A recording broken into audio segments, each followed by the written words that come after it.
तज्ञ आणि प्रमुख सोनवणे सर, आमचे सहकारी वासरे सर आणि शेतकरी मित्र, आज 2-3 विषयावर बोलण्यासाठी मला वासरे सरांनी सांगितलं होतं. त्यातला एक होता की सबसॉइलिंग किंवा सबसॉइलरचा वापर आपल्याला कसा करता येईल. त्याच्यापेक्षा आपल्याला खरंच सबसॉइलिंग करण्याची गरज आहे का, आणि ती गरज असेल तर आपण कशा पद्धतीनं सबसॉइलिंग करू शकतो, या विषयावर थोडं मी आपल्याशी आज बोलणार आहे.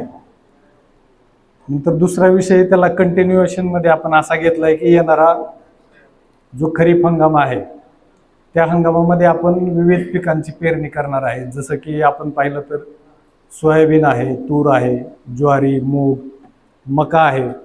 कारण मागच्या 2 वर्षापासून आपण पाहिलं तर सोयाबीनचे दर हे हळूहळू कमी होत आहेत. त्याच्याबरोबरच मक्याचे दर हे बाजारामध्ये आपल्याला चांगले मिळत आहेत. आणि महाराष्ट्र आणि आजूबाजूच्या राज्यांकडे जर आपण पाहिलं तर मध्य प्रदेश जिथं सोयाबीन, ते राज्य सोयाबीनमध्ये 1 नंबरला होतं, ते राज्य आता आपल्या खाली आहे, म्हणजे महाराष्ट्र 1 नंबरला आहे. बऱ्याच लोकांचा असा ग्रह आहे की आता आपण सोयाबीनमध्ये पुढं चाललो, परंतु ते आपल्या पुढं आहेत असं म्हणायला हरकत नाही. कारण सोयाबीनचं उत्पादन हळूहळू कमी होत आहे, म्हणून त्या शेतकऱ्यांनी पीक पद्धतीमध्ये बदल करण्याला सुरुवात केलेली आहे. तर ज्या जिल्ह्यामध्ये भारतात म्हणा की सोयाबीन एकदम सुरुवातीला चालू झालं, असे 2 जिल्हे होते, सिवनी आणि छिंदवाडा, आपल्या नागपूरच्या वरच्या बाजूला आहेत. त्या 2 जिल्ह्यामध्ये जर आज आपण गेलो तर तुम्हाला एखाद्या गावामध्ये 10 एकर सुद्धा सोयाबीन पाहायला मिळणार नाही. कारण त्या जिल्ह्यातल्या शेतकऱ्यांनी सोयाबीन हे पीक सोडून ते आता मका या पिकाकडे वळलेले आहेत. आणि आत्ताचं जे आपलं केंद्र सरकारचं धोरण आहे, इथेनॉलचा वापर करण्यासाठी जे धोरण आता नवीन आलेलं आहे, ते धोरण जर पाहिलं तर येणाऱ्या काळामध्ये मक्याला सुद्धा चांगले दर राहतील असा अंदाज आहे. आणि त्यामुळं मध्य प्रदेशमध्ये मका पिकाखाली लागवड ही मोठ्या प्रमाणावर वाढली आहे, आणि त्यामुळंच खरीप हंगामातील सोयाबीनची लागवड कमी झालेली आहे. महाराष्ट्राबाबतीत जर आपण बोललं तर सोयाबीनमध्ये आपलं क्षेत्रही वाढलंय आणि आपली उत्पादकता सुद्धा वाढली. परंतु मागच्या 2-3 वर्षापासून जर आपण पाहिलं तर आपली उत्पादकता ही कायम एकतर स्थिर आहे किंवा उत्पादकता कमी होत आहे. तर आपल्याला त्या दृष्टीने विचार करावा लागेल की आपल्याला येणाऱ्या काळात पीक बदलायची गरज आहे का.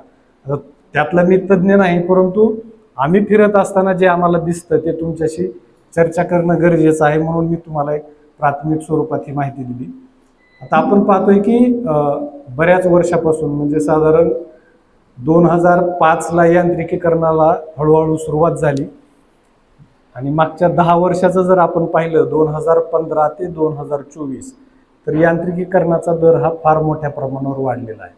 म्हणजे यांत्रिकीकरण एवढं वाढलं आहे की एकाच कंपनीचं 18 HP ट्रॅक्टर आहे, लगेच 21 HP ट्रॅक्टर आहे, लगेच 3 HP वाढून 24 HP ट्रॅक्टर आहे, 3 HP वाढले की 27 HP ट्रॅक्टर आहे, 3 HP वाढले की 30 HP ट्रॅक्टर आहे, आणि एक 5 HP वाढले की 35 HP पासून परत मोठे ट्रॅक्टर चालू होतात.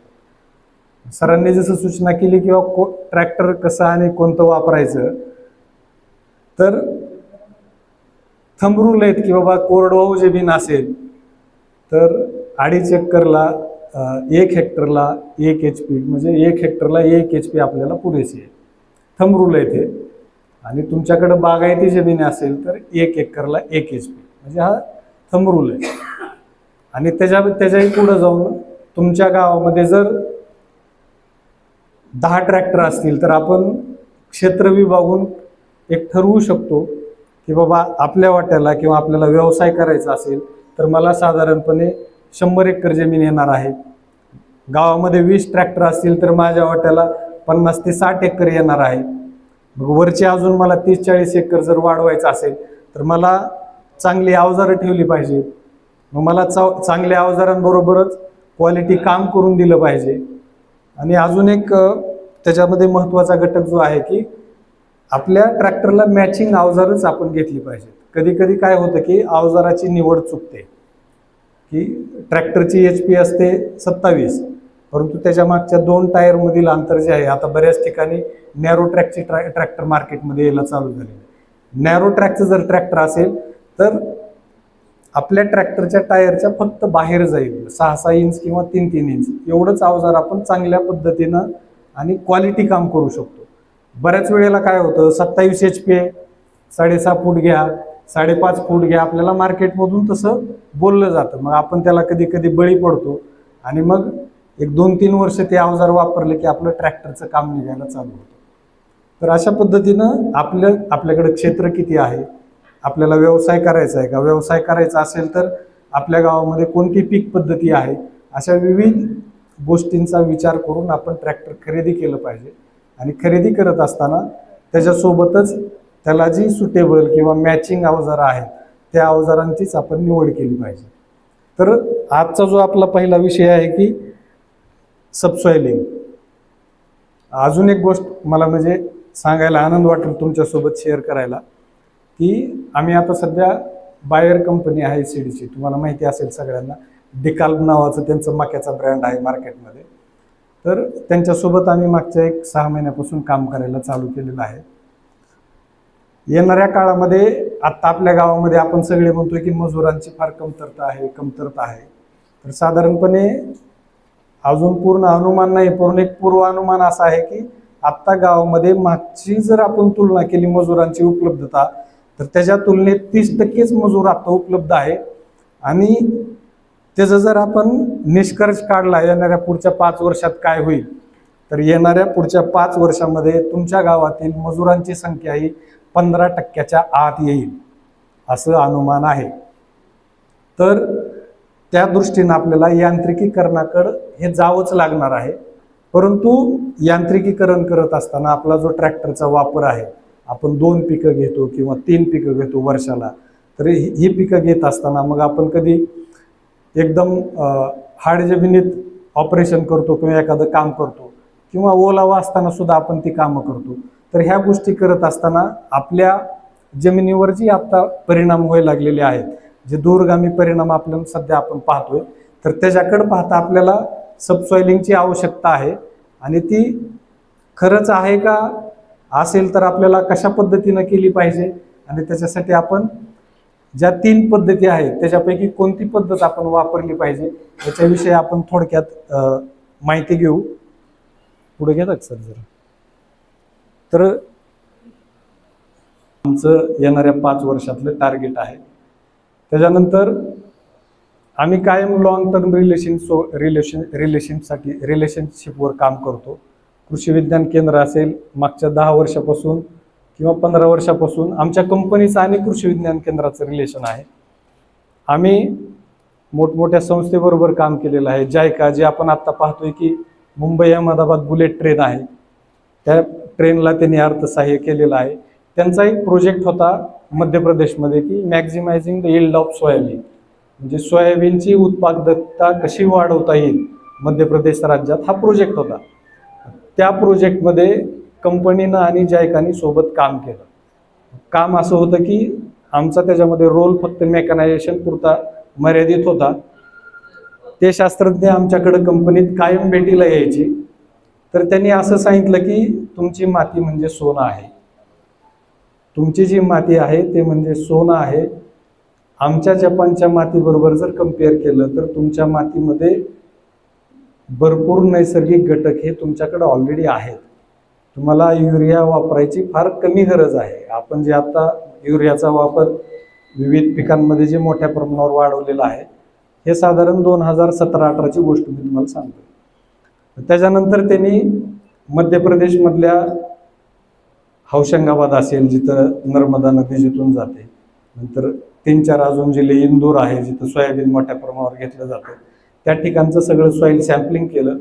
मग त्यांनी सांगितलं की मागच्या 10-15 वर्षात जे मेकॅनायझेशन झालेलं आहे, त्या मेकॅनायझेशनमुळं तुमच्या जमिनीच्या खाली जे आपण सारखं ट्रॅक्टर वापरतोय, नांगरणी आली ट्रॅक्टर वापर, त्याच्यानंतर लगेच मोगडा ट्रॅक्टरचा वापर, त्याच्यानंतर पाळी ट्रॅक्टरचा वापर, त्याच्यानंतर रोटावेटर ट्रॅक्टरचा वापर, त्याच्यानंतर लगेच आपण पेरणी यंत्र आहे ट्रॅक्टरचा वापर, त्याच्यानंतर वापसा असेल तर आपण स्प्रेइंगला सुद्धा बूम स्प्रेअर आता वापरायला आपण चालू केले. बूम स्प्रेअरला लगेच आता आपल्याकडे मार्केटमध्ये नवीन ट्रेंड आला आहे. 6 इंची टायर, 4 इंची टायर, आपण ते टायर सुद्धा आता घ्यायला चालू केले. वापसा नसेल तर आपण पाठीवरचा पंप वापरून इंजिनच्या पंपानं फवारणी करतो. फवारणी झाली की परत दुसरे काम आपल्या अजून आलं, कापणी आली. कापणीला जर आपल्या मातीमध्ये ओलावा कमी असेल तर आपण हार्वेस्टरचा वापर करतो. मग लगेच दुसरं पीक आलं, दुसऱ्या पिकाला परत पाळी, मोगडा, रोटावेटर, पेरणी. तर हे जे कंटिन्युअस जे आपल्या शेतामध्ये जो ट्रॅक्टरचा वापर चाललेला आहे ते याच्यामध्ये मी काही बाबींचा त्याच्यामध्ये मी तुम्हाला दाखवणार सुद्धा आहे काय होतं. आपण जर पाहिलं की सुरुवातीला आपण असं पाहू की 2 पिकं आपण वर्षामध्ये घेतो. सोयाबीन खरीपला, रब्बीमध्ये आपण आल्यानंतर आपण रब्बीला हरभरा घेऊ, गहू घेऊ, किंवा खरीपमध्ये आपण कापूस घेऊ, रब्बीमध्ये परत हरभरा घेऊ, गहू घेऊ. खरीपमध्ये आपण कापूस, मूग आंतरपीक घेऊ, नंतर कापूस निघाल्यानंतर गहू घेऊ, हरभरा घेऊ, डॉलर चना घेऊ, ज्वारी घेऊ. अशी ही जी आपली पीक फेरपालट आहे ह्याच्यामध्ये असं जर आपण धरलं की आपण वर्षाला 2 पिकं घेतो आणि त्याची जर आपण ऑपरेशनची संख्या जर काढली, नांगरणी आपण असं धरू 2 वर्षातून एकदा करणार आहे, 2 वर्षातून एकदा, मग 4 पिकं झाली 2 वर्षामध्ये तर 0.25 येईल. एकदा नांगरणी करणार आहे त्याला भागिले 4 पिकं केलं तर 0.25 म्हणजे त्याचा वर्ष एका पिकाला वापर 0.25 झाला. तर अशा पद्धतीनं त्याच्यानंतर दुसरं ऑपरेशन आपण केलं. नांगरणीनंतर आपण मोगडा वापरला. मोगडा आपण दर वर्षाला वापरणार आहे. पाळी दर वर्षाला एकदा आपण वापरणार आहे. रोटावेटर आपण 1 किंवा 2 वेळेला वापरणार आहे. फवारणी आपण करणारच आहेत. मग एकतर पाठीवरच्या इंजिन पंपानं फवारणी करू किंवा आपण ट्रॅक्टर चलित स्प्रेअरनं फवारणी करू. फवारणी आपल्याला करायचीच आहे. आपण आंतरमशागत करतो, एकतर ते बैलाचं कोळप वापरून करू किंवा आता बरीच सुधारित ट्रॅक्टरवरची कोळपी आली ते वापरून करू. असं जर आपण ट्रॅक्टरचा पूर्ण शेतातला पहिलं पीक, नंतर ते पीक कापणी झाल्यानंतर मळणी झाल्यानंतर दुसरं पीक आलं म्हणजे पेरणी खरीपला एकदा, रब्बीला एकदा, 2 वेळा पेरणी झाली. असं जर ऑपरेशनची पूर्ण संख्या जर काढली आपण तर आपण एका एकरच्या क्षेत्रामध्ये 6 ते 7 वेळा ट्रॅक्टर वापरतो. किती वेळा?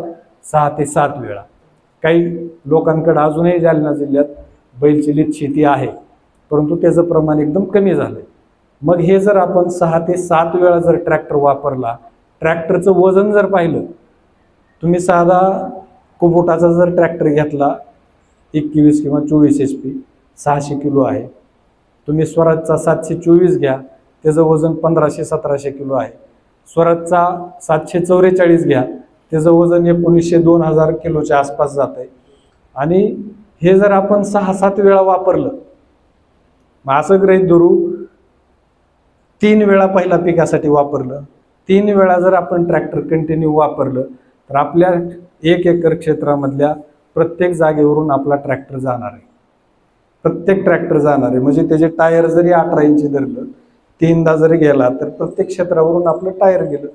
असं परत दुसऱ्या ह्याला आपण 3 वेळा वापरलं ट्रॅक्टर तर अशा पद्धतीनं 6 वेळा ट्रॅक्टर जातो आणि एका जागेवरून 2 वेळा जातो. ट्रॅक्टरचं वजन जर ॲव्हरेज 2000 किलो धरलं तर 4000 किलो प्रति वर्गमीटर लोड आपण एका वर्गमीटरवर देतोय एका वर्षात. 4000 किलोचा, 4 टनाचा. त्याच्या मागे जर आपण अवजार जर पकडलं, पेरणी यंत्र धरा 200 ते 400 किलो, रोटावेटर धरा 300 ते 600 किलो, मोगडा धरा 200 ते 400 किलो, अशा प्रत्येक अवजाराचं वजन जर आपण वाढवलं तर 4500 किलो आपण एका वर्गमीटरवर आपण आज वजन देतोय एका वर्षात. आणि मागच्या आपण इथून मागं 10 वर्षापर्यंत कधीही सबसॉइलर वापरलेला नाही किंवा आपण कधीही तो किती खोलीवर कोणता अवजार चालतं याचा अभ्यास केलेला नाही जास्त, किंवा त्याचा अभ्यास जास्त झालेला नाही. आपण सगळ्यात खोल वापरत असलेला अवजार म्हणजे नांगर. नांगर किती खोल जातो? 30 सेंटीमीटर किंवा 12 इंच. जास्तीत जास्त तुम्ही चांगला नांगर वापरला तरी 14 इंचाच्या खाली नांगर जात नाही. मग आपण 14 इंच किंवा 12 इंच जर पकडलं आणि त्याच खोलीवर किंवा त्याच्या वरच्या खोलीवर आपण ही सगळी अवजार वापरतो, त्यातल्या त्यात सगळ्यात धोकादायक म्हणजे काय की मातीमध्ये ओलावा असताना आपण जे रोटावेटर वापरतो, रोटावेटर काय करतं, ब्लेड फिरतात, ब्लेड फिरत असताना ते काय करतं, जिथं ब्लेड जमिनीला आतमध्ये लागते त्या ठिकाणी प्लास्टरिंग चालू होतं. मातीमध्ये ओलावा आहे ते तिथं प्लास्टरिंग त्याचं कंटिन्यू चालू. आणि आपण रोटावेटर कधी वापरतो की इमिजिएट उद्या काहीतरी पेरायचं आहे, उद्या तात्काळ काहीतरी काम करायचं आहे, आपण रोटावेटर आणला, 10 गुंठे 20 गुंठे 1 एकर आपण रोटावेटर केलं, दुसऱ्या दिवशी लगेच पेरणी केली, म्हणजे परत ओल्या मातीत ट्रॅक्टरचा टायर आला, ट्रॅक्टर आलं, ट्रॅक्टरचं वजन आलं, त्याच्या ॲक्सेलचा लोड आला, ह्या सगळ्या बाबींवरून त्या ठिकाणी एक प्लास्टरिंग असं तयार झालंय आता की तुमचं ज्यावेळेस पावसाचं पाणी वरून खाली येतं, वरून खाली आल्याबरोबर 30 सेंटीमीटरपर्यंत खाली झिरपतं आणि 30 सेंटीमीटरच्या खाली ते जायला त्याला आपण रस्ताच ठेवलेला नाही. 30 सेंटीमीटर त्याची डायरेक्ट त्याच्यानंतर लॅटरल मुवमेंट चालू होते. आपण म्हणतो ना शेताच्या बाहेर पाणी निघालं, शेताच्या बाहेर पाणी निघालं म्हणजे 30 सेंटीमीटरपर्यंतच मुरलं किंवा 12 इंच 14 इंच मुरलं आणि तिथून नंतर ते शेताच्या बाहेर निघायला चालू झालं. तर ही जी प्लास्टरिंग होते त्याच्याबद्दल थोडं झालं चालू. थोडक्यात आपण आता, आणि हे आपण कठीण थर जो 30 सेंटीमीटरला किंवा 12 इंचाला जो तयार झाला आहे तो फोडण्यासाठी कोणत्या कोणत्या पद्धती आहेत आणि कोणती पद्धत आपल्यासाठी सुटेबल आहे ह्याचं पण आपण थोडक्यात पाहू. ह्याच्यामध्ये काय आहे की 3 पद्धती आहेत साधारण नॉर्मली जर आपण पाहिल्या तर. एक तर केमिकल आहे, म्हणजे 3-4 गोष्टींचा आपल्याला पूर्वी अभ्यास करावा लागेल. एक तर आहे आपल्या मातीचे गुणधर्म, जमीन हलकी आहे, भारी आहे, मध्यम काळी आहे किंवा एकदम भारी जमीन आहे, मातीचे गुणधर्म पाहावे लागतील. वातावरण पाहावं लागेल की आपल्याकडे एकदम बागायती जमीन आहे, ह्युमिड वातावरण राहतं, किंवा आपण कोरडवाहू भागातच आहे आणि मध्यम भारी जमीन आहे. आणि सगळ्यात महत्त्वाचं म्हणजे हे आहे की आपल्याला कोणत्या पद्धतीनं सबसॉइलिंग करावं लागेल. त्याचे 3 प्रकार आहेत. एक आहे केमिकल सबसॉइलिंग आहे किंवा केमिकलचा वापर, ज्याच्यामध्ये आपण आपल्या मातीचं परीक्षण करून घ्यावं लागेल. मातीचा पीएच, माती आम्लधर्मी आहे, अल्कली आहे, याची आपल्याला माहिती काढावी लागेल. दुसरं आहे फिजिकल. फिजिकलमध्ये 2 गोष्टी आहेत की आपल्या जमिनीची बल्क डेन्सिटी किती आहे, आपल्या जमिनीची खोली किती आहे, काळ्या मातीची खोली किती आहे, असं आपल्याला ती माहिती घ्यावी लागेल. आणि तिसरं आहे बायोलॉजिकल.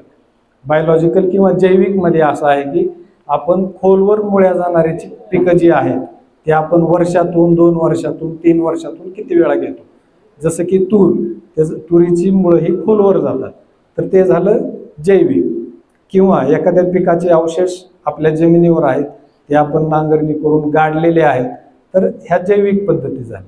तर अशा तिन्हीपैकी कुठली पद्धत आपल्याला सुटेबल वाटते, आपल्या मातीच्या गुणधर्मानुसार आपण कुठली पद्धत करू शकतो, किंवा ह्या तिन्ही गोष्टीचं कॉम्बिनेशन किंवा 2 गोष्टींचं कॉम्बिनेशन करून आपण आपली जमीन कशी सुधारू शकतो याच्यासाठी आपण थोडक्यात पाहू. घ्या पुढे घ्या. हे साधारण ओव्हरऑल व्ह्यू आहे की आपण कोरडवाहू भागामध्ये घेतले जाणारी पिकं आहेत. सोयाबीन, तूर, मूग, उडीद, ज्वारी, मका, हरभरा, भुईमूग, डॉलर चना, ही एवढी कामं आपण शेतामध्ये विविध अवजारं वापरून करतो. असं एकही अवजार नाही की जालना जिल्ह्यात आज चालत नाही. तुमच्याकडे कंबाईन हार्वेस्टर सुद्धा चांगली चालतात. नेक्स्ट, तर ही यांत्रिकीकरणाची एवढं होऊनही परिस्थिती अशी आहे की गहू हे जर पीक सोडलं तर बाकी सगळ्या पिकामध्ये यांत्रिकीकरणाची जी आजची परिस्थिती आहे, यांत्रिकीकरण हे 50% आतच आहे. म्हणजे आपल्याला अजून यांत्रिकीकरण करण्याची आवश्यकता आहे. नेक्स्ट, हे साधारण जी विविध अवजारं आहेत शेतामध्ये, ट्रॅक्टर आहे, मोगडा, पाळी, रोटावेटर, हे त्याची वजन आहेत साधारण हार्वेस्टर पर्यंतची. नेक्स्ट, हे जर आपण पाहिलं की मी जे तुम्हाला म्हणलं की आपण 2 पिकं घेतो आणि साधारणपणे सगळ्या कामाची बेरीज केली. फवारणी मी माणूस गेला किंवा ट्रॅक्टर गेला 10%च धरले, म्हणजे 4 गुंठेच फिरला. कापणी 4 गुंठेच फिरला, मळणीला 4 गुंठे, वाहतुकीला 4 गुंठे, इतर कामं जसं की पाणी देणे आहे कधीमध्ये, किंवा आपला स्प्रिंकलरचा संच इकडून उचलून तिकडं टाकणे आहे, आपला पाय वलीवर पडतो आणि तिथं कॉम्पॅक्शन होतंच. तर असं जर धरलं तर साधारण 1 वर्षभरामध्ये 7 वेळा ट्रॅक्टर त्या ठिकाणी फिरतो, 7 वेळा. आणि आपण फक्त ट्रॅक्टरचं वजन जरी धरलं तर 3325 किलो प्रति वर्ग मीटर एवढं वजन आपण जमिनीच्या प्रत्येक वर्ग मीटरवर आज देतो. पुढे घ्या. तेच आपण ट्रॅक्टर आणि त्याला पाठीमागं जोडलेला अवजार ह्या दोन्हीचं जर वजन धरलं तर 4110 किलो एवढं वजन आपण दरवर्षी देतोय. दरवर्षी एका वर्ग मीटरवर. म्हणजे तो जमीन त्यावेळेस ओली असो, जमीन कोरडी असो, अर्ध ओली असो, वापसा कंडिशनला असो, कुठल्याही परिस्थितीत असो, आपण एवढा ट्रॅक्टरचा वापर केलेला आहे की ह्या वजनामुळं एक 30 सेंटीमीटर किंवा 35 सेंटीमीटरला जाऊन एक कठीण थर आता निर्माण झालेला आहे. आणि तो एवढा कठीण आहे की तुम्ही वरून पाणी जरी ओतलं तर त्याच्या खाली पाणी आज झिरपत नाही. त्यातल्या त्यात ऊस पिकावले शेतकरी, रब्बी हंगामात बागायती शेती करणारे शेतकरी, नंतर काळ्या भारी जमिनी असणारे शेतकरी, मध्यम भारी असणाऱ्या जमीन असणारे शेतकरी, जे मागच्या 10 वर्षापासून कंटिन्यू वर्षाला 2 किंवा त्याच्यापेक्षा जास्त पिकं घेत आहेत, त्यात प्रत्येक शेतकऱ्याच्या जमिनीमध्ये आज एक 12 ते 14 इंचाला हार्ड पॅन तयार झालेला आहे. नेक्स्ट. तर काय होतं की ह्या कठीण स्तर कशामुळे तयार होतो, तर एकतर ट्रॅक्टरचं वजन आहे, अवजाराचं वजन आहे. ट्रॅक्टर चालू केल्यानंतर त्या प्रत्येक टायरला आपल्याला ट्रॅक्शन द्यायचं, ते फिरलं पाहिजे. ॲक्सेलचा लोड आहे, व्हायब्रेशनचा लोड आहे. एवढं म्हणजे मी 4000 किलो जे सांगितलंय फक्त निव्वळ वजन, त्याची जर ॲक्सेलची ताकद लावली ते परत अजून 5-10% वाढणार आहे. इंजिनचं व्हायब्रेशन परत 5-10% वाढणार आहे.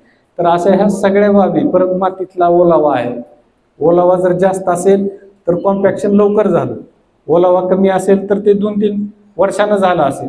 आणि ह्या जो कठीण थर तयार होत आहे त्याच्यामुळं आपल्या जमिनीच्या जी भौतिक गुणधर्म आहेत जमिनीचे ते हळूहळू बदलत आहेत. आणि हे जे भौतिक गुणधर्म बदलत आहेत ह्याचा लॉंग टर्म इफेक्ट आपल्या जमिनीवर आणि आपल्या पिकाच्या उत्पादकतेवर होणार आहे. आणि आज जर आपण एखादा अवजार ओल्या मातीत वापरलं किंवा ट्रॅक्टर वापरला तर असं नाही की तुम्हाला लगेच पुढच्या वर्षी फरक दिसतोय. 5-10 वर्षांना सुद्धा तुमची पीक उत्पादकता कमी होऊ शकते.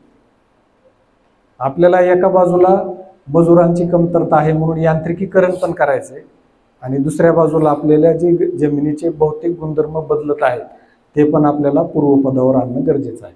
नेक्स्ट.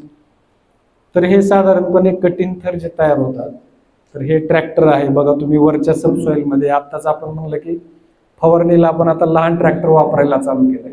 लहान ट्रॅक्टर नाही, सॉरी, लहान टायर. जेवढं टायरची रुंदी कमी असेल तेवढं टॉप सॉइल जे आहे तुमचं त्याचं कॉम्प्रेशन हे जास्त वाढतं. जेवढी रुंदी कमी तेवढं टॉप सॉइलचं कॉम्प्रेशन जे आहे ते जास्त होईल. आणि जेवढी टायरची रुंदी जास्त असेल तेवढं टॉप सॉइलचं कॉम्प्रेशन जे आहे ते कमी राहील.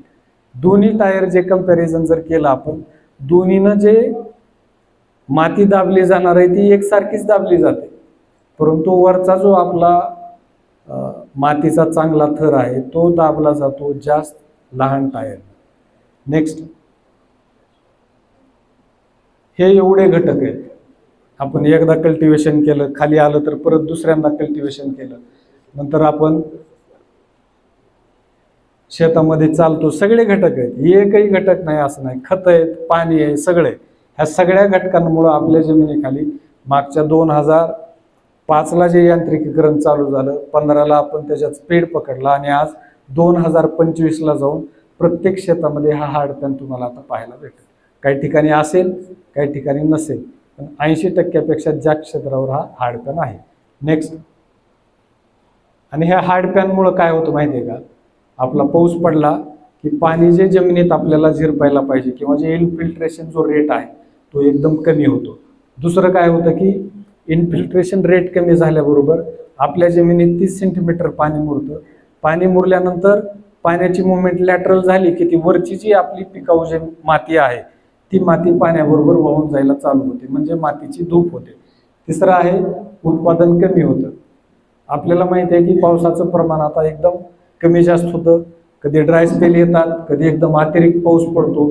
ड्राय स्पेलच्या काळामध्ये जसं आपल्याला भूक लागली की आपण जेवण करतो, तसं ड्राय स्पेलच्या काळामध्ये प्रत्येक पिकाची किंवा त्या मुळाची टेंडन्सी असते की ती पाण्याच्या शोधात किंवा अन्नाच्या शोधात खाली जाईल. तुमचा 30 सेंटीमीटरला हार्ड पॅन आहे, त्याच्या खाली मुळी जाणारच नाही. आणि जर मुळीच जाणार नसेल तर मग आपली फुलगळ होईल किंवा जे शेंगा आहेत ते शेंगा भरणार नाहीत. अशा वेगवेगळ्या बाबीनं आपलं उत्पन्न कमी होईल. पोषक अन्नद्रव्य जे 30 सेंटीमीटरच्या खाली पिकांसाठी उपलब्ध आहेत किंवा उपलब्ध होणार आहेत ते पिकांच्या मुळांना किंवा पिकाला घेता येणार नाही. आपला उत्पादन खर्च वाढेल. उत्पादन खर्च असा वाढेल की शेतामध्ये पाणी साचून राहील, कुठला तरी रोग येईल, आपल्याला फवारणी करावी लागेल किंवा आपल्याला एखादा खताचा स्प्रे द्यावा लागेल. अशा वेगवेगळ्या बाबींना आपलं उत्पादन खर्च वाढेल. मुळांची वाढ आणि मुळांची खोली ही कमी होईल. आपण वरच्या पिक्चरमध्ये पाहू शकतो तसं दिलेलं आहे. पाणी धारण क्षमता म्हणजे वॉटर होल्डिंग कॅपॅसिटी.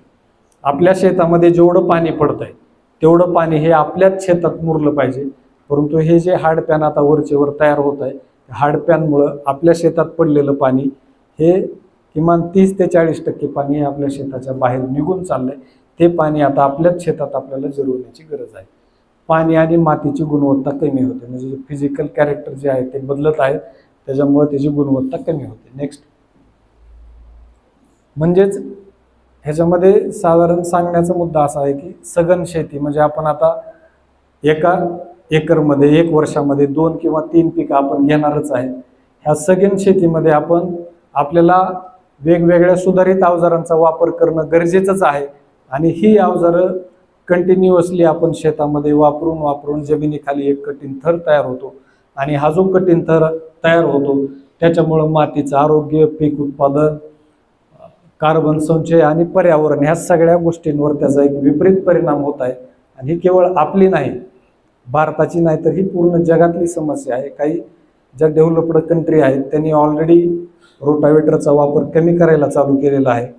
सबसॉइलरचा वापर त्यांनी आता चालू केलेला आहे. तर आपल्यालाही त्या दृष्टीनं त्याच्याकडे आपल्याला पाहावं लागेल. आणि सामान्य नांगरणीची खोली म्हणजे जे अवजार सगळ्यात जास्त खोल जातं त्या ठिकाणी हा हार्डपॅन तयार होतो, म्हणजे 30 सेंटीमीटर. आणि त्या ठिकाणी आता आपल्याला सबसॉइलिंग किंवा तो जो हार्डपॅन तयार झालेला आहे तो हार्डपॅन ब्रेक करण्याची आता आपल्याला वेळ आलेली आहे. नेक्स्ट मग हे सबसॉइलिंग करत असताना आपल्याला कुठल्या कुठल्या घटकांना महत्त्व द्यावं लागेल. एक आहे पीक. आपण कोणतं पीक घेणार आहे, सोयाबीन घेणार आहे दोन्ही हंगामामधलं, किंवा आपण कोणती येणाऱ्या 2 वर्षात कुठली पिकं घेतोय किंवा मागच्या 2 वर्षात आपण कोणती पिकं घेतलेली आहेत. हे 4 घटक महत्त्वाचे आहेत. पीक कोणतं घेणार आहे, मातीचे गुणधर्म, ते आपण जी सॉइल टेस्टिंग करतो त्याच्यामधले कोणते अन्न घटक आहेत, कोणते अन्न घटक कमी आहेत, सॉइल टेस्टिंग आलं. वातावरण म्हणजे आपण कोरडवाहू शेती करतो, आपल्याकडे पाऊस काळ जास्त आहे, ह्युमिड वातावरण राहतं किंवा आपल्याकडे एकदम कोरडं वातावरण राहतं, तो वातावरणाचंही आपल्याला माहिती असणं गरजेचं आहे. आणि यंत्र, सबसॉइलिंगच करायचं असेल तर आपण कोणत्या यंत्रानं सबसॉइलिंग केलं पाहिजे, ह्या 4 गोष्टी आपल्याला माहिती असणं गरजेचं आहे.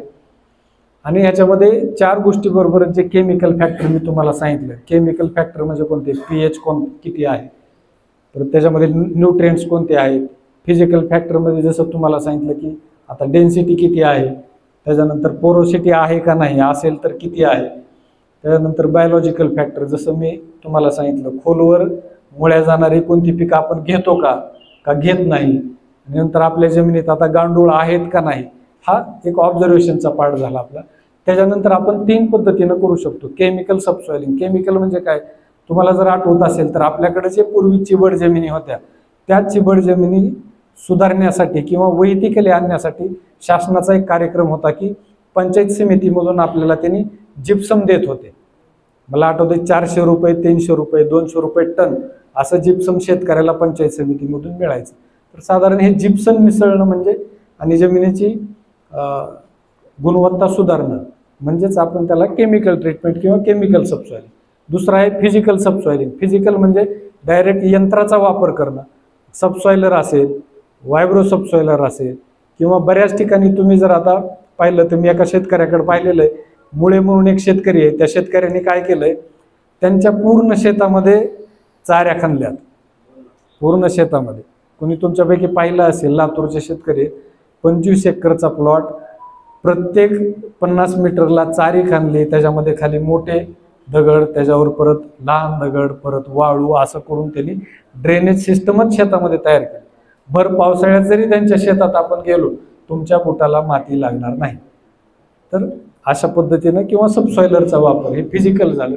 बायोलॉजिकल म्हणजे तूर, ज्याचे की मुळा खोलवर जमिनीत जातात, किंवा हिरवळीची खतं वापरणं, किंवा प्रत्येक 2 पिकानंतर एकदा आपण हिरवळीचं पीक पेरणं आणि त्याला परत जमिनीमध्ये गाडणं.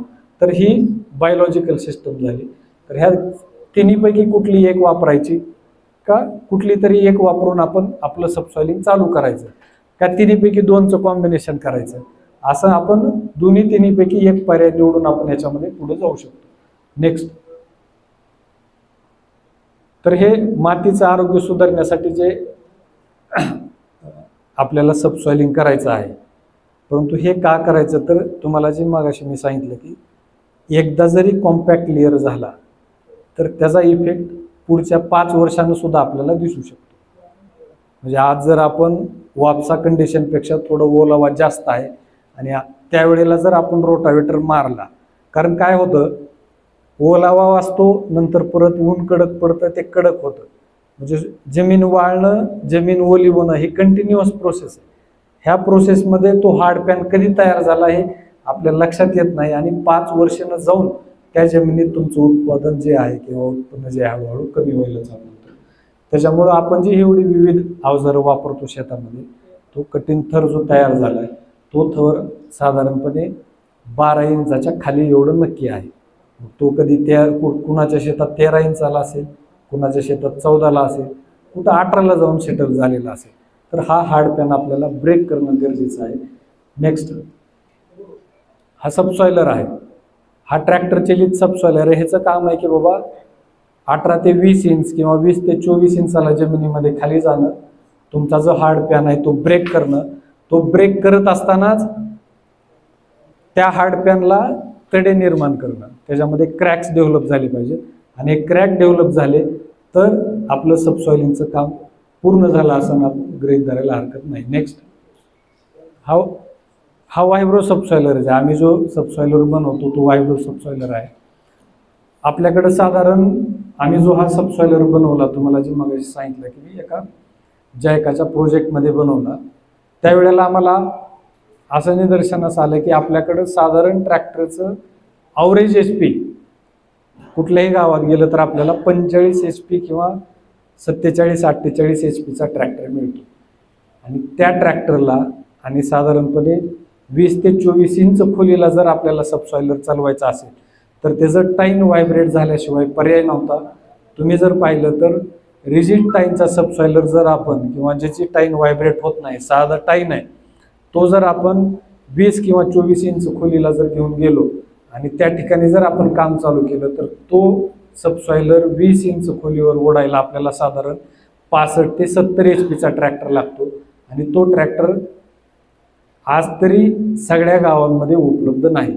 मग आपल्याकडे उपलब्ध असणाऱ्या 45 HP ट्रॅक्टरला जो सबसॉइलर सुटेबल होईल, मग त्याला आम्ही ट्रॅक्टर PTOवर व्हायब्रेट होईल असं तयार केलं, आणि तो व्हायब्रेट होऊन खाली जमीन मोकळी करायला अशा पद्धतीने त्याचं डिझाईन केलं, आणि हा 45 HP हा ट्रॅक्टर चालतो. नेक्स्ट, आणि हा जो ट्रॅक्टर आहे तो काय आपल्याला नांगरासारखा कंटिन्यू चालवायचा नाही. प्रत्येक 4 ते 5 फुटाला ह्याची एक ओळ आपल्याला घ्यायची. 20 ते 25 मिनिटात 1 एकर पूर्ण होईल, 20 ते 25 मिनिटात. आणि तो 4 ते 5 फुटाला याच्यासाठी वापरायचा की ह्याचं टाईन व्हायब्रेट होत असल्यामुळं त्या टाईनच्या डावीकडं आणि उजवीकडं दोन्ही बाजूला 2-2.5 फूट हा जमिनीला क्रॅक डेव्हलप करतो. त्याच्यानंतर परत आपण 5 फुटाला गेलो, परत उजवीकडे एकदा 2-2.5 फूट व्हायब्रेट केलं, पलीकडे 2-2.5 फूट व्हायब्रेट केलं. असं आपल्याला आपल्या शेतामध्ये 4 ते 5 फुटाला हा सबसॉइलर पहिल्या वर्षी वापरायचा आहे. त्याच्यानंतर 1 वर्षाचा गॅप द्यायचा आहे, त्याच्यानंतर 2 वर्षाचा गॅप द्यायचा आहे, आणि त्याच्यानंतर प्रत्येकी 3 वर्षानंतर एकदा आपल्याला सबसॉइलर वापरायचं आहे. आपल्याला हे यंत्र दरवर्षी वापरण्याची गरज नाही. एकदा का क्रॅक जे डेव्हलप झालेत आणि एका साईडनंच वापरायचा, असं नाही की बऱ्याच ठिकाणी आता मागचे अनुभव मी तुम्हाला सांगतो काही शेतकऱ्यांचे, उभंही सबसॉइलिंग केलं, आडवंही सबसॉइलिंग केलं, पुन्हा पुढच्या वर्षी चांगलं उत्पन्न मिळालं, परत डबल सबसॉइलिंग, असं झालं की 1 वर्ष जाऊन उत्पन्न कमी झालं, कारण त्याचं पाणीच थांबणं वरच्या लेअरमध्ये. पाण्याबरोबर जे आपण खत देतो, पाऊस पडला की खत डायरेक्ट खाली 30 इंचाला जाऊन खत जाऊन सेटल व्हायला. तर हे सबसॉइलिंग करताना हे पण आपल्याला काळजी घ्यायची की सुरुवातीला 1 वर्षाचा गॅप, त्याच्यानंतर 2 वर्षाचा गॅप, तिथून पुढे दर 3 वर्षातून एकदा, हे आपल्याला त्या निमित्तानं करावं लागेल. नेक्स्ट, हे जे आपण मगाशी मी तुम्हाला सांगितलं की 3 फॅक्टर फार महत्वाचे आहेत. वातावरण, कोणतं पीक घेणार आहे, आणि आपल्याकडं कोणती जमीन आहे. आपण जर आपल्या जिल्ह्यापुरता जर विचार केला, जालना जिल्ह्याचा, तर आपल्याकडं क्ले लोमी सॉइल आहेत, म्हणजे बारीक काळ्या जमिनी आपल्याकडं आहेत. खाली जर तुम्ही पाहिलं तर आपल्याकडं कोरडवाहू शेती मोठ्या प्रमाणावर आहे का, तर आहे. आपल्याकडं मका हे पीक घेतलं जातं का, तर घेतलं जातं. तर अशा सगळ्या तिन्ही बाबींचा जर विचार केला, वातावरण आपल्याकडं समशीतोष्ण म्हणजे कोरडं आणि असं वातावरण आहे, क्रॉप आपण जे घेतोय ते क्रॉप याच्यामध्ये आहे, आणि आपल्याकडे जी जमीन आहे भारी आणि मध्यम भारी, तर अशा प्रकारच्या जमीन, तर आपल्याला इफिशियन्सी म्हणजे जे आपण सबसॉइलिंग ऑपरेशन करणार आहे त्याचे जे आपल्याला परतावा मिळणार आहे किंवा त्याचा जो आपल्याला रिझल्ट मिळणार आहे तो आपल्याला कसा मिळणार आहे, हाय. त्या बाजूला गेलं तरी हाय आहे, या बाजूला आलं तरी हाय आहे.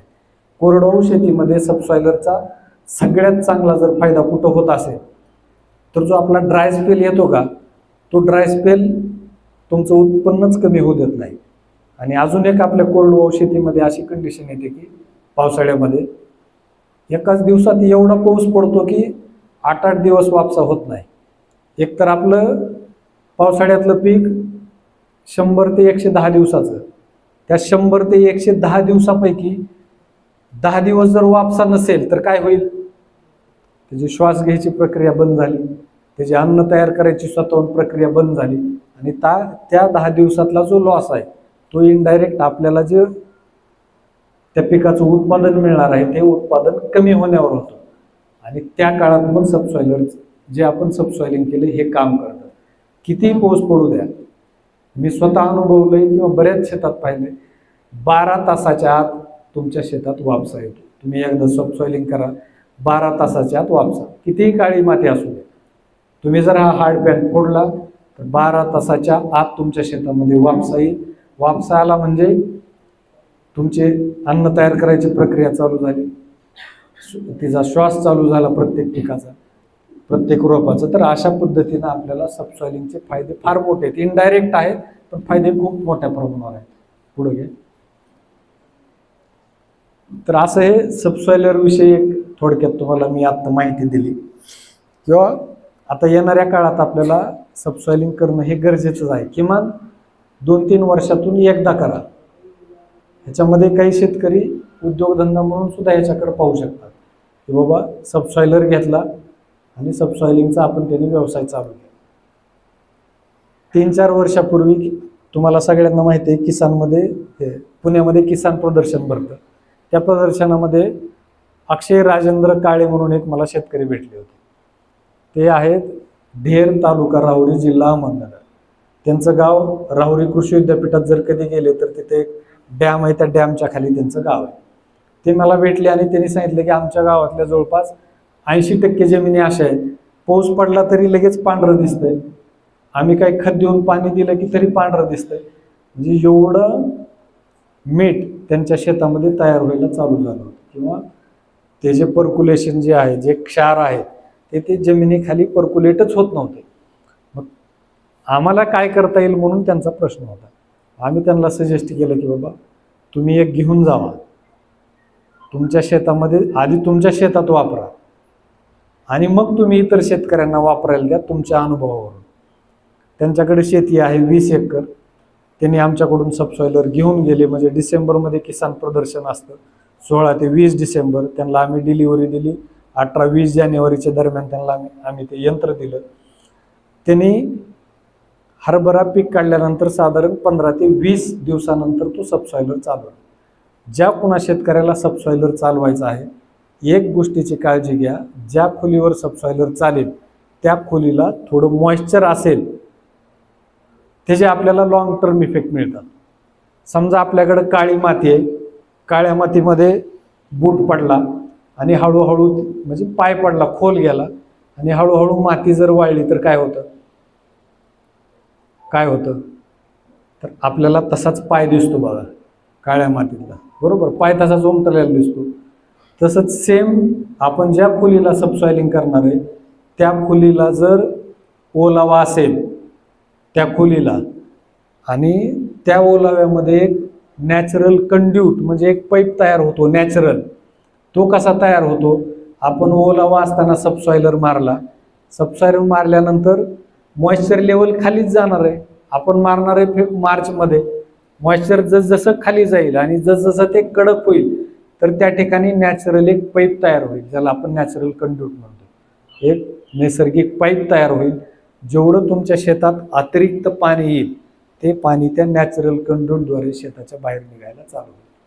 पण फक्त पाणी येणार नाही खाली, तर ते येताना क्षार घेऊन खाली येणार आहे. आणि ते क्षार कुठे येणार आहे?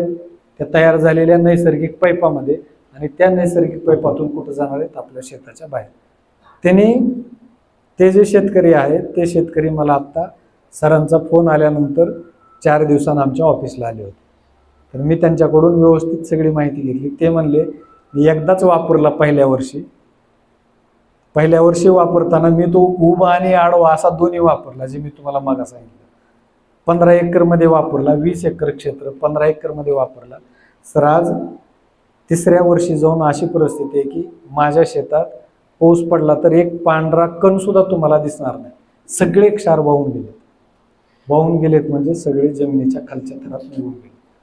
त्यांना आम्ही नंतर असं सांगितलंय की तुम्ही उभा आडवा वापरायची गरज नाही, दरवर्षी वापरायचा नाही. ह्या वर्षी वापरला, 1 वर्षाचा गॅप परत वापरला, 2 वर्षाचा गॅप परत वापरला आणि परत 3 वर्षाला एकदा वापरा. अशा पद्धतीनं आपण जर सबसॉइलर जर वापरला तर आपल्या जमिनीची पाणी धारण क्षमता वाढेल. तुमच्या शेतामध्ये जर बोर किंवा विहीर असेल, नक्कीच तुमचं बोर जर मार्चला बंद पडत असेल तर मी तुम्हाला खात्री देतो, तुम्ही जर सबसॉइलर वापरला तर 3ऱ्या वर्षी तुमचं बोर हे मे एंड किंवा जूनपर्यंत चालेल.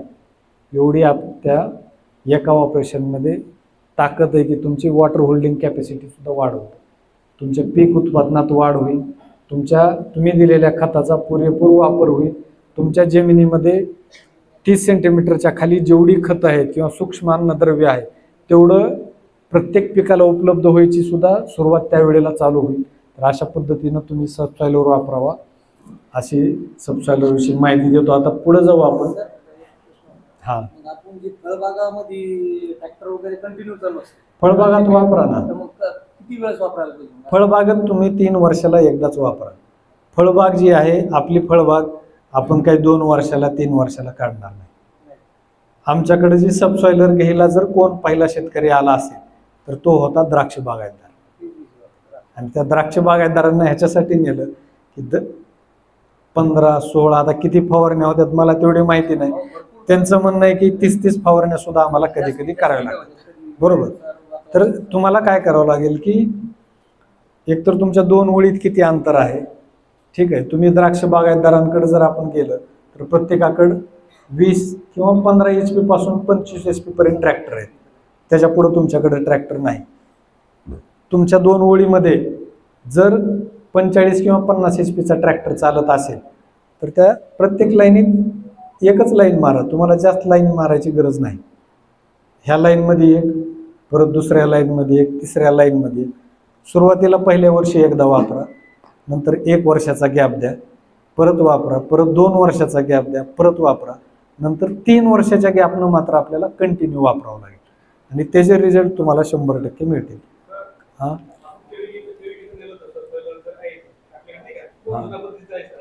हां हां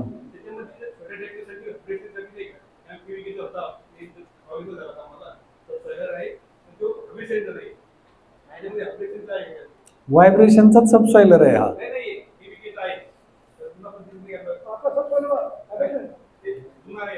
नाही, आता तुमच्याकडे जे आहे ना व्हायब्रेटिंग सबसॉइलर आहे, हे आपलं हे संपलं ना आपण ते बघायला जाऊ. ऐका ना, काय होतं माहिती आहे का, आता समजा मला तुम्ही म्हणले की 5 किलो वजन उचला, मी उचलल. तुम्ही मला म्हणले 10 किलो उचला, उचलल. तुम्ही म्हणले 15 किलो उचला, मला थोडी ताकद लागेल. तुम्ही म्हणले 20 किलो उचला, तर मी मला माझ्यानं शक्य नाही. बरोबर. मग तेच समजा एखादे चांगले शेतकरी ह्यांना म्हणलं 20 किलो उचला, त्यांनी एका हातात उचललं, ठेवलं खाली. म्हणजे प्रत्येक यंत्राची किंवा त्याला जो ड्राफ्ट लागतो ना, त्याला जी ताकद लागणार आहे, तुमच्याकडे लहान ट्रॅक्टर आहे, त्याला एक मर्यादा आहे की ते 1 फूट नांगर सुद्धा घेऊन जात नाही. बरोबर. ते वरच्या 8-10 इंचातच नांगरणी करते. मग लहान ट्रॅक्टरला व्हायब्रेशनचा सबसॉयलर जर म्हणलं तर त्याची खोली किती जाणार आहे? त्याच्या ताकदीची एक मर्यादा आहे, इंजिनची मर्यादा आहे. मग त्या मर्यादेत आपल्याला काम करावं लागेल. आणि मी म्हणून ह्यांना आधीच सांगितलं की तुमच्याकडे लहानच ट्रॅक्टर आहे, तुम्ही आधी गावात मोठा ट्रॅक्टर बघा आणि मग मोठ्या ट्रॅक्टरवर तुम्ही सबसॉइलिंग करून घ्या. सर दुसरा प्रश्न असा होता की आता ते सबसॉयलर वाढल्यानंतर तुम्ही म्हणता की क्षाराचं प्रमाण कमी होतं, बरोबर. तर मग त्या सबसॉयलरमुळे जे काही समजा क्रॅक खाली क्रॅक झालं समजा, तर अन्नद्रव्याचा खाली जाण्याचा संभव आहे का? नाही, अन्नद्रव्य कधी जातात माहिती आहे का, किंवा जाणार पण. तुम्ही सबसॉइलर हा उभा आडवा म्हणजे नांगरल्यासारखा जर वापरला तर त्याच्यामध्ये तो धोका आहे. बरोबर.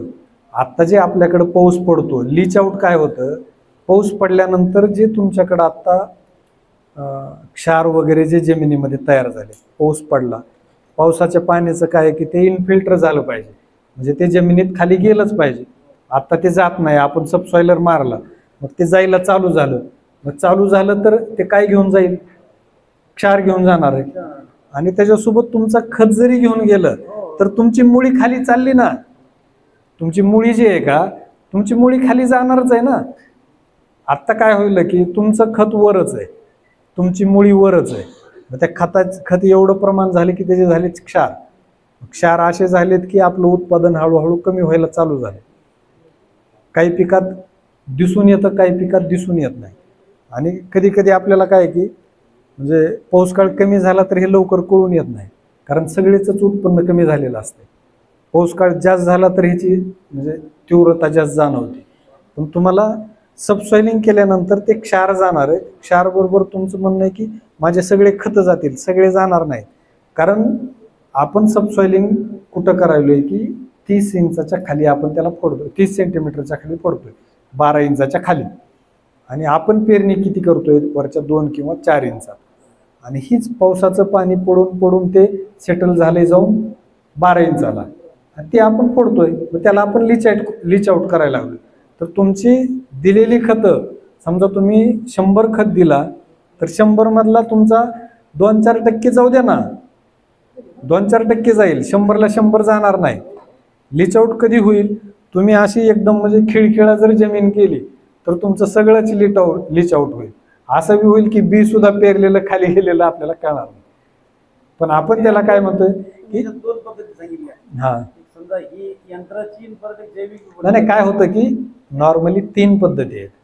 एक रासायनिक आहे, एक भौतिक म्हणजे आपण यांत्रिक पद्धतीनं करू शकतो, आणि तिसरी आहे जैविक.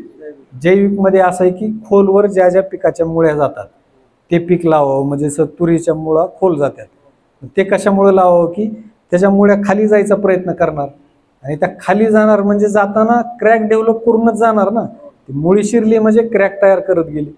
दुसरं आहे की आपण हिरवळीची खतं वापरावी, कारण आपले मातीचे भौतिक गुणधर्म बदलायला लागले. म्हणून आपण काय करतो, डेंचा आहे, ताग आहे, हे आता एकतर म्हणजे फार कमी प्रमाण झाले की लोक आता पीक फेर पालटात त्याचा वापर करायला लागले. कमी होत आहे.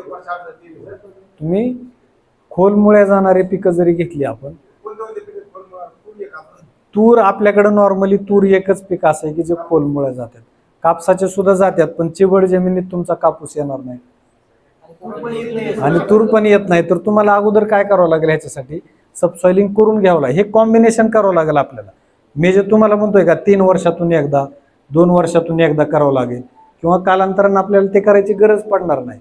मग ह्याचं आपल्याला कॉम्बिनेशन करावं लागेल. अगोदर आपण इमिजिएट ॲक्शन म्हणून, जसं मला डोकं दुखायले किंवा मी पडलोय तर मला आयोडीन लावायचं, मी सबसॉइलर वापरला, बरोबर. मग पुढे जाऊन मला सबसॉइलिंग करायची कमी गरज पडावी म्हणून मग आपण फेरपालटात तूर पीक घ्यायला चालू केलं. चिबड जमीन असेल तर आपण इमिजिएट बेसिसवर आपण काय करू, एकदम चिबड जमीन आहे इमिजिएट बेसिसवर आपण जिप्सम वापरू आणि ज्यावेळेस आता हा उन्हाळा येईल त्यावेळेला आपण सबसॉइलिंग करू, जे ते सुधारायला चालू झालं. मग ते मेंटेन कसं करायचं हे आपल्या हातात आहे, बायोलॉजिकल पद्धतीनं, केमिकल पद्धतीनं किंवा फिजिकल पद्धतीनं. 5-10 मिनिटात संपवतो. हां ठीक आहे. बरं, हे जे काय आहे की आता आम्ही ऑलरेडी इन्क्लाइन प्लेट प्लांटर बनवतो. तुमच्या जिल्ह्यामध्ये वर्षाला फार मोठ्या प्रमाणावर आमची रोहित कृषीची अवजारं शेतकरी वापरत आहेत आणि दरवर्षी नवीन शेतकरी पण घेत आहेत. अजून एक तुमच्या जिल्ह्याबद्दल एक माहिती अशी आहे की एका ट्रॅक्टरच्या कंपनीनं महाराष्ट्रात आणि भारतातल्या काही स्टेटमध्ये एक सर्वे केला होता. सर्वे असा केला होता की आज ह्याने ट्रॅक्टर घेतला आहे, मग परत पुढच्या वर्षी 2 जण घेतात, तिसऱ्या वर्षी अजून 3 जण घेतात. एका गावात आता 100 ट्रॅक्टर झाले. बरोबर, जमीन तर आपली तेवढीच आहे. मग खरंच हे ट्रॅक्टर शेती कामाला वापरले जाते का, त्याचं त्यांना इकॉनॉमिक समजत नाही. कारण एक ट्रॅक्टर जर खरंच चांगला, त्याच्यापासून आपल्याला ना नफा ना तोटा जरी म्हणलं तर कमीत कमी 500 तास चालला पाहिजे. किती तास? 500 तास. आता बरेच ट्रॅक्टर असे आहेत की नवीन आणला, वर्षानं जाऊन बघितलं 90 तास, 100 तास, 120 तास. तर भारतातल्या काही राज्यात सर्वे केला आणि त्याच्यामध्ये महाराष्ट्रातला जालना एक जिल्हा असा निघाला की जिथं ट्रॅक्टरचे ॲव्हरेज तास जास्त आहेत. बरं का सर, म्हणजे जालना जिल्ह्यामध्ये ट्रॅक्टरचा वापर जे आहे, महाराष्ट्रातले 2 जिल्हे आहेत त्याच्यातला जालना एक जिल्हा असा आहे की जिथं ट्रॅक्टरचा वापर हा चांगला आहे. त्याच्यामध्ये परत अजून एक सर्वेमध्ये तुम्हाला किंवा तुमचा तो तुम्हाला माहिती असेल, तुमच्या गावात 5 वर्षाखाली ज्यानं ट्रॅक्टर आणलाय तो आज भाड्यानं ट्रॅक्टर चालवत नाही. दर 5 वर्षानं ट्रॅक्टर भाड्याने चालवणारे शेतकऱ्यांची म्हणजे शेतकरीच बदलतंय. आज जर ह्यांनी ट्रॅक्टर आणला नवीन तर 5 वर्षाखालचा बंद झालेला आहे. हा नाही म्हणजे काय माहिती आहे का, त्याचं कारण असं आहे की ट्रॅक्टर किमान 500-600 तास चाललाच पाहिजे एनी हाऊ. कारण तुम्ही ट्रॅक्टर कर्ज घेतोय आपण, त्याचे आपल्याला कर्जाचे हप्ते फेडायचे, आपल्याला दरवर्षी यंत्र घ्यायचे. आणि शेतकरी काय करतो, ट्रॅक्टर घेताना ट्रॅक्टर घेतला, समजा आज ट्रॅक्टर घेतला, इमिजिएट काय गरज आहे, नांगर, एकच अवजार घेतो. बरोबर, नांगर घेतला, मग नंतर मोगडा पाडी घ्यायचं म्हणतो बघू. रोटावेटर जर त्याला वाटलं गावात धंदा मिळणार आहे तर रोटावेटर घेतला, पेरणी यंत्र हुकतं, पेरणी यंत्र, असं करून 3 वर्षानं जाऊन त्या शेतकऱ्याकडे एका ट्रॅक्टरला लागणाऱ्या अवजारांची संख्या होते. 3 वर्षानं जाऊन. किंवा बऱ्याच वेळा शेतकरी काय म्हणतो, राहू दे सबसिडीत नंबर लागेल, राहू दे सबसिडीत नंबर लागेल. मळणी यंत्र सुद्धा 3-3, 4-4 वर्षानं एखाद्या शेतकऱ्याकडे मळणी यंत्र येतं. किंवा ट्रॅक्टर घेतानाच एखादा शेतकरी मळणी यंत्र घेतो, त्याच्याकडे परत दुसरा अवजार यायला 2-3 वर्ष लागते. हे का होतंय तर एकाच गावात 100 ट्रॅक्टर झाले, प्रत्येक ट्रॅक्टर हा 100, 200, 300, 100, 200, 300 एवढेच तास चालतो. पण त्या ट्रॅक्टरचं तुम्ही जे खर्च केला आहे ते निघायला किमान तो 500-600 तास लागला पाहिजे. नफा मिळायचा जर असेल ट्रॅक्टरच्या व्यवसायावर लिहून घ्या, 750 तास वर्षाला ट्रॅक्टर चालला पाहिजे. मग हे 5 वर्षानं का बदलते त्याचं उत्तर तुम्हाला मिळालं असेल. ठीक आहे. तर काय झालं की आता ह्या बऱ्या मागच्या 5-10 वर्षात अशी परिस्थिती जाणवायली, खरीपची पेरणी जर चालू झाली, पाऊस असा येतो की आपल्याला गावातली पेरणी 5-6 दिवसात संपली पाहिजे. किंवा मी मोठा शेतकरी, मला असं वाटतं की 5 दिवसात पेरणी संपली पाहिजे, कारण वापशाचा जो पिरियड आहे ना तो फार एकदम कमी असतो. किंवा तुमच्याकडे काही 3 पीक घेणारे जर शेतकरी असतील ना, सोयाबीन निघाल्या लगेच पेरणी पाहिजे तर 3रं पीक सापडतं. समजा 20 ते 25 जूनमध्ये जर खरीपची पेरणी झाली तर ऑक्टोबर-नोव्हेंबरमध्ये जाऊन लगेच 8 दिवसात पेरणी पूर्ण झाली पाहिजे. ते पीक निघाल्या म्हणजे फेब्रुवारीमध्ये लगेच मूग पेरला पाहिजे, कारण मूग हा मे एंडच्या आत आपल्याला काढायचा. तर ह्या फेरपालटामध्ये शेतकऱ्यांची मागच्या 3-4 वर्षापासून अशी मागणी होते की आम्हाला असं पेरणी यंत्र द्या, एका दिवसात 20 एकर पेरणी झाली पाहिजे. मग तो व्यवसाय करणारा शेतकरी असो किंवा मोठा शेतकरी असो, त्यातल्या त्यात मध्य प्रदेशामध्ये हरदा, खंडवा, परत तुमचा धार, बडवानी, कुक्षी हे जे काही जो बेल्ट आहे त्या बेल्टमध्ये शेतकरी खरीपमध्ये मका घेतात किंवा कापूस घेतात, रबीमध्ये डॉलर हरभरा घेतात आणि डॉलर निघाल्याबरोबर त्यांना लगेच मूग घ्यायचा असतो. 3 पिकं, वेळ एवढा कमी असतो, तेवढ्या वेळेत तेवढं क्षेत्र पेरून निघालं पाहिजे. आणि हे पेरणी करत असताना आपल्या रेग्युलर पेरणी यंत्राचा स्पीड आहे 2.5-3 किलोमीटर पर आवर. त्याच्या पुढे आपण पळवलं तर पेरणी चांगली होत नाही. हेच शेतकऱ्यांची मागणी होते. किमान 5 किलोमीटरनं जर चालला तर आमचं दिवसाकाठी, विदर्भातली सुद्धा शेतकरी त्यांची सुद्धा ही मागणी होते की आम्हाला फास्ट पेरणी करणारा, ताशी 5 ते 6 किलोमीटर चालणारा आणि दिवसाला 20 ते 25 एकर पेरणी करून देणारा आम्हाला पेरणी यंत्र पाहिजे. ट्रॅक्टर तर आम्ही चालवू. त्या दृष्टीनं आम्ही प्रयत्न करून हा जो हाय स्पीड प्लांटर आहे हा आम्ही डेव्हलप केलेला आहे. नेक्स्ट ह्याच्यामध्ये तुम्हाला दिलंय मी पावसाची अनिश्चितता, खरीप हंगामात जलद पेरणी. तर ह्या सगळ्या कारणामुळं आपण हे पेरणी यंत्र विकसित केलेलं आहे. नेक्स्ट, तर ह्या पेरणी यंत्राची सगळी सिस्टम वेगळी आहे. ज्यांच्याकडं इथं असणाऱ्या शेतकऱ्यांकडे ज्याच्याकडं रोहितचं पेरणी यंत्र आहे तो हे पेरणी यंत्र शेतकरी तात्काळ समजू शकेल. खरा गॅप कुठं होता? पेरणी यंत्रानंतर टोकन यंत्र होतं, टोकन यंत्रानंतर डायरेक्ट न्यूमॅटिक प्लांटर होता. ह्या दोन्हीमध्ये फार मोठा गॅप आहे. 60-70 हजाराला टोकन यंत्र येतं किंवा 90 हजाराला, 80 हजाराला. तिथून डायरेक्ट 6 लाखाचं पेरणी यंत्र होतं न्यूमॅटिक प्लांटर. आणि तो गॅप होता की तिथं शेतकऱ्यांना मेकॅनिकलच देणं गरजेचं होतं. तुम्हाला ज्वारी मूग पेरायचं आहे, तुम्हाला मका पण पेरायची, डॉलर पण पेरायचा आहे, तुम्हाला पिकं तर सगळी पेरायची. मग त्याला ते सोल्युशन न्यूमॅटिक प्लांटरमध्ये नव्हतं, ते मेकॅनिकली देण्याचा आपण ह्या ठिकाणी प्रयत्न केला. तर हे थोडं हिंदीत असेल इथून पुढं. तर ही प्लेट आहे, त्याचे पुढं घ्या. तर ह्या पेरणी यंत्राचे असे वेगवेगळे सुटे भाग आहेत. ती पहिली जी आपली प्लेट होती त्यापेक्षा ही प्लेट एकदम वेगळी आहे. त्या प्लेटला एक कॉम्बिनेशन आहे ज्याला शिम म्हणतो. शिम आणि प्लेट ह्या दोन्हीचं कॉम्बिनेशनच आपल्याला कंपल्सरी वापरावं लागतं. तो पुल टॅप किंवा डोम आहे. आणि खाली हा जो इजेक्टर रोलर बॉक्स दिलाय ना, ते ह्या मशीनचं हार्ट आहे, हृदय. हे काय करतं, एका सेलमध्ये जर 2 बियाणं आलं तर त्याला असे 2 नख आहेत. वर दुसरं आल्या लगेच त्याला टक्कन वरी डब्यात पाडून देतं. एकच बी, म्हणजे एका जागेवर एकच बी आलं. आणि ताशी आम्ही टेस्ट केले 9 किलोमीटर पर आवर. आणि 9 किलोमीटर पर आवरला सुद्धा तीच स्पेसिंग मिळते त्या स्पीडला आणि एका जागी एकच बी आलं. नेक्स्ट, तर अशा वेगवेगळ्या पिकासाठी त्याच्या पण वेगवेगळ्या मेट्रिंग प्लेट आहेत. साधारणपणे तुम्ही मक्यामध्ये आता शेतकऱ्यांची ही फार मोठी समस्या आहे की कुठल्या कंपनीचं बी एकदम लहान येतं, कुठल्या कंपनीचं जाड येतं, कुठलं मोठं येतं, कधी मिक्स येतं. मक्यामधला हा मोठा प्रॉब्लेम आहे.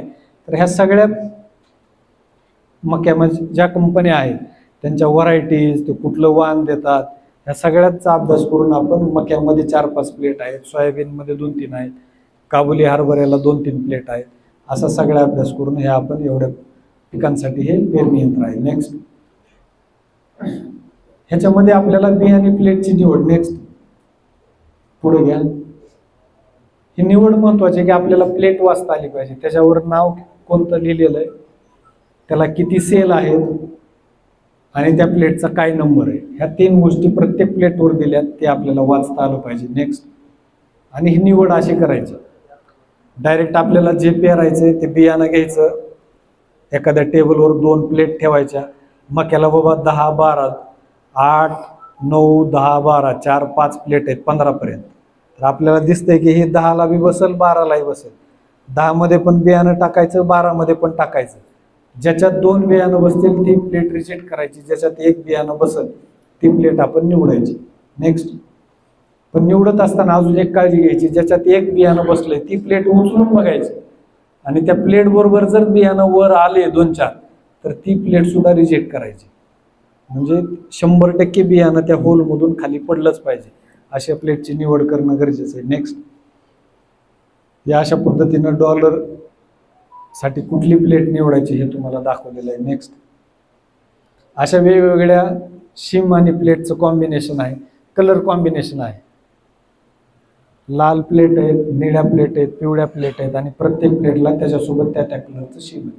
नेक्स्ट, आणि ह्याच्यामध्ये अजून एक दिलेलं आहे की तुम्हाला काय अंतरावर बियाणं पेरायचं. मका 6 इंचाला 7, 8, 9, 10, 12 त्या इंचाचे स्प्रॉकेट लावले की त्याप्रमाणे आपल्याला स्पेसिंग सिलेक्ट करता येते. नेक्स्ट, हे खताचं आहे.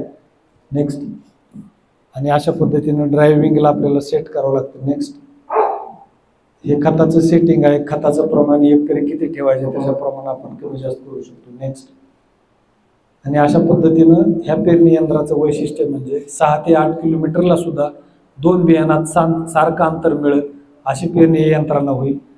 गतीप्रमाणे बियाणाचं सुद्धा वाटप होईल, म्हणजे जेवढी स्पीड फास्ट तेवढं फास्ट बियाणं पडेल, अशी वेगवेगळी हे त्याची वैशिष्ट्ये आहेत. नेक्स्ट, असे एवढे हे हाय स्पीड प्लांटर बद्दलची माहिती आहे.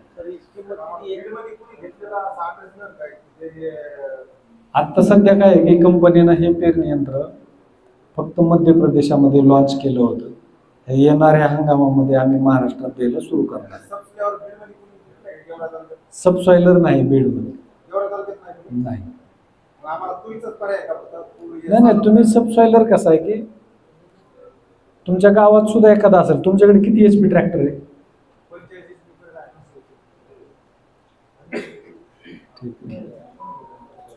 तुम्ही काय करा, त्यांचा नंबर घे. तुम्हाला मी एखादा जवळच्या शेतकऱ्याचा नंबर देतो, तुम्हाला तो देईल अशा शेतकऱ्याचा नंबर देतो तुम्हाला. सबसॉइलर 1 लाख रुपये. नाही, एकच मॉडेल आहे. आणि त्याला कंपल्सरी समजा आपल्याला 47-48 ट्रॅक्टर पाहिजे. तसं काय नाही, 50 HP बी चालतो. 55 कमीत कमी 47-48चा असावा.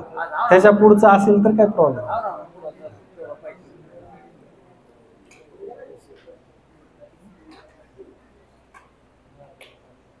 आणि या पेरणी यंत्राची काय किंमत म्हणजे आता हे जे हाय स्पीड आहे ना, ह्याच्यामध्ये 3-4 मॉडेल आहेत. लहान ट्रॅक्टरला 4 आणि 5 फणी आहे, मोठ्या ट्रॅक्टरला 5, 6, 7, 9. त्याच्यामध्ये तुम्ही जर बघितलं तर 9 फणी जे आहे मोठ्या ट्रॅक्टरचं त्याची किंमत 1 लाख रुपये आहे. 5 फणी छोट्या ट्रॅक्टरचं आहे त्याची 65,000, मोठ्या ट्रॅक्टरचं असेल तर 75,000.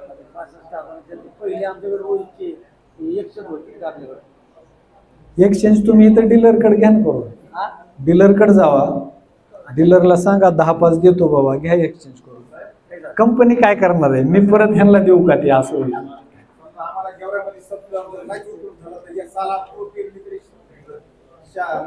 नाही, काय होईल माहिती आहे का, तुमचं नेमकं तुमची सॉइल टेस्टिंग करून घेतली का तुम्ही आधी बघा. काळे तुम्ही पहिले पीक ऊस घेताय का सारखं, कापूस घेताय ना. क्षाराचं प्रमाण आहे का तुमच्या जमिनीत, चिवडत्यात का. बघू ना, मी तुम्हाला त्या भागात सबसॉइलर आधी द्यायचा प्रयत्न करू आपण.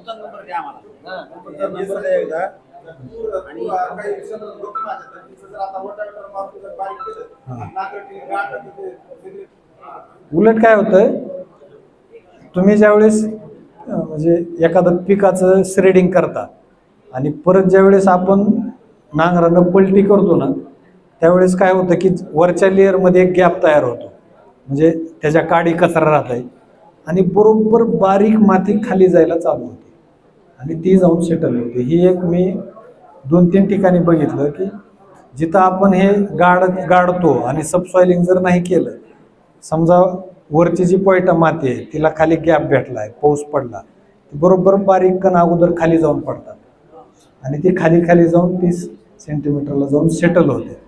त्याच्यामुळं आपल्याला अगोदर एकतर सबसॉइलिंग करून घ्यावं लागेल किंवा हे गाडल्यानंतर रोटावेटरचा वापर थोडा कमी करावा लागेल.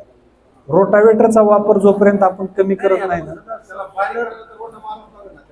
नाही आता श्रेडर आलेत ना, श्रेडर वापरा ना तुम्ही. सगळ्यालाच श्रेडर आले.